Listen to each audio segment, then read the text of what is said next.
सुप्रभात बच्चों। आज हम सब लोग संस्कृत मंजूषा की पाठ्य पुस्तक से पाठ 14 एतत् उद्यानम पढ़ेंगे। एतत् शब्द नपुंसक लिंग का शब्द है। बच्चों, आप जानते हैं ये नपुंसक लिंग क्या होता है? जो ना स्त्रीलिंग होता है और ना पुल्लिंग होता है, बल्कि दोनों के बीच का होता है, उसे संस्कृत भाषा में नपुंसक लिंग कहते हैं। आज हम लोग इस नपुंसक लिंग के प्रयोग को देखेंगे। जैसे ईशः वृक्षः एतत् फलम। वृक्ष तो पुल्लिंग हो गया, परंतु फल नपुंसक लिंग है। एषः पादपः एतत् पुष्पम। यह एक पौधा है, ये तो पुल्लिंग हो गया, किंतु जो इसमें फूल है वो नपुंसक लिंग हो गया। ऐसे ऐसा छात्र एतत् पुस्तकम, ये छात्र है, और एतत् पुस्तकम, यह पुस्तक है, लेकिन पुस्तक नपुंसक लिंग है।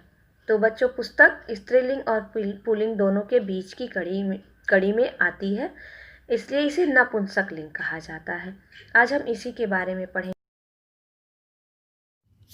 एतत् उद्यानम। बच्चों, चित्रों को देखिए, इसमें 3 चित्र बने हुए हैं। एषः वृक्षः एतत् फलम। यह एक वृक्ष है और यह फल है। एषः पादपः एतत् पुष्पम। एषः छात्रः एतत् पुस्तकम। बच्चों, एषः पादपः का मतलब यह एक पौधा है, एतत् पुष्पम मतलब यह एक फूल है, और एषः छात्र मतलब यह एक छात्र है। एतत् पुस्तकम मतलब यह एक पुस्तक है। बच्चों, एतत् उद्यानम ये नपुंसक लिंग का है। अभी तक आपने पुल्लिंग और स्त्रीलिंग को पढ़ा। अब संस्कृत का जो तीसरा रूप है वो है पुल्लिंग और स्त्रीलिंग के बाद नपुंसक लिंग। तो अब आप नपुंसक लिंग का उदाहरण पढ़ेंगे। इसमें देखिए, क्या आपने इन पदों के रूप में कुछ अंतर देखा? क्या आप इन्हें अलग अलग कर सकते हैं? जैसे वृक्षः पादपः छात्रः को अलग कर लिया गया, फलम पुष्पम और पुस्तकम को अलग कर लिया गया। ये जो फलम पुष्पम और पुस्तकम है, ये सारे रंगीन शब्द हैं, है ना बच्चों? क्या आप जानते हैं कि दोनों वर्णों में आए पदों का रूप भिन्न क्यों है? देखिए, क्योंकि ये नपुंसक लिंग के हैं। फलम, पुष्पम और पुस्तकम तीनों के रूप एक जैसे हैं ना, एक वचन का है, तो ये है नपुंसक लिंग। जबकि वृक्षः पादपः और छात्रः क्या है बच्चों? पुल्लिंग है। पुल्लिंग एक वचन है। इसी तरह नीचे कुछ अन्य उदाहरण भी दिए हुए हैं। देखिए, एक चित्र है, एतत् किम। उत्तर, एतत् बालकाः क्रीडति। एतत् उद्यानम उद्याने बालकाः खेलन्ति। यह उद्यान है और उद्यान में बहुत सारे बच्चे खेल रहे हैं। फिर दूसरा है, एतत् किम, यह क्या है? एतत् पुष्पम, क्या यह पुष्प है? हाँ, यह पुष्प है। पुष्पम विकसति, फूल खिला हुआ है ना बच्चों, तो पुष्पम विकसति, खिला हुआ है फूल। एतानि कानि, इसमें बहुत सारे फूल हैं, तो एतानि बहुवचन का रूप हो गया। एतानि पुष्पाणि, ये बहुत सारे फूल हैं। पुष्पाणि विकसन्ति, और फूल खिले हुए हैं, फूल खिले हुए हैं। पेज टर्न करिए। एतत् फलम, ये फल है। एतत् नारंगम, यह नारंगी है। नारंगी का मतलब होता है संतरा, ऑरेंज। एते फले, ये 2 फल हैं। एते नारंगे, ये दोनों संतरे हैं। एतानि फलानि, और ये बहुत सारे फल हैं। अत्र आमम सेवम कदली फलम च सन्ति, यहाँ पर आम भी है, सेब भी है, केला भी है। अनासम द्राक्षा फलानि च अपि सन्ति, और द्राक्षा फल मतलब अंगूर, अनास मतलब अनानास होता है ना, पाइनएप्पल। एतत् पत्रम पत्रम पतति, यह पत्ता है, और ये पत्ता कैसा है? गिरा हुआ है। एते पत्रे, ये 2 पत्ते हैं। पत्रे पततः, और ये दोनों पत्ते गिरे हुए हैं। और यहाँ पे बहुत सारे पत्ते हैं, तो एतानि पत्राणि, बहुत सारे पत्ते हैं, पत्राणि पतन्ति और पत्ते गिरे हुए हैं।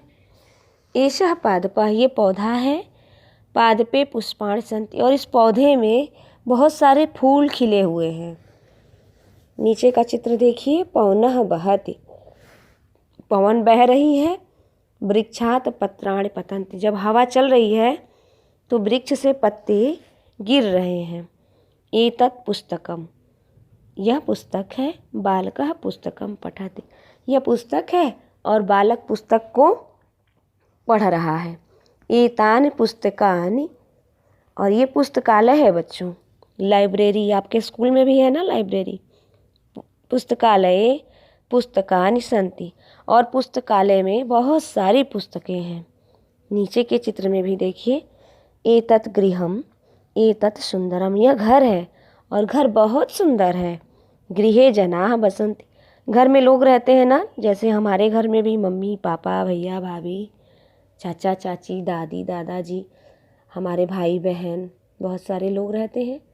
इसी से घर की शोभा और बढ़ जाती है। तो ऐसे ही ये भी एक घर है। एषः एकः परिवार, और यह एक पूरा परिवार है।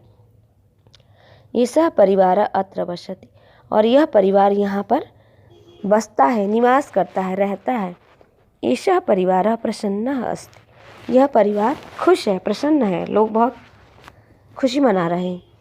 एषः वृक्षः वृक्षः फलति, यह वृक्ष है और वृक्ष में फल लगे हुए हैं। वृक्षे कानि सन्ति, वृक्ष पर क्या है बच्चों, वृक्ष पर फल लगे हुए हैं। वृक्षे फलानि सन्ति। एषः आम्र वृक्षः, और ये किस चीज़ का वृक्ष है, फल दिख रहा है ना, आम का फल है, पहचान रहे हो। एतानि आम्र फलानि, ये सारे फल आम के हैं। वयम आम्र फलानि खादामः, देखिए कुछ बच्चे आम का फल खा भी रहे हैं, तो वयम आम्र फलानि खादामः, हम सब आम का फल खा रहे हैं। शब्दार्थाः संज्ञापदानि पुष्पाणि फूल पत्रम पत्ता पादपः पौधा अनासम अनानास कदलीफलम केला जनाः लोग द्राक्षाफलानि अंगूर आम्रवृक्ष आम का पेड़। सर्वनाम पदानि एतत् यह एते ये दो नपुंसकलिंग, एतानि ये नपुंसकलिंग, किम क्या, के क्या दो, कान क्या सब, और क्रियापद यानी कि जो हम क्रिया प्रयुक्त करते हैं। विकसित खिलता है या खिलती है, पतत गिरता है या गिरती है। बच्चों ये जो शब्दार्थ हैं वो आप अपनी कॉपी में लिख लीजिएगा तथा इसे याद भी कर लीजिएगा, और पुस्तक का अभ्यास कार्य आप लोग स्वयं करेंगे तथा इस पाठ को अच्छे से मनन भी करेंगे और शब्दार्थ याद कर लेंगे। बच्चों आज की कक्षा हम यहीं समाप्त करते हैं। धन्यवाद बच्चों।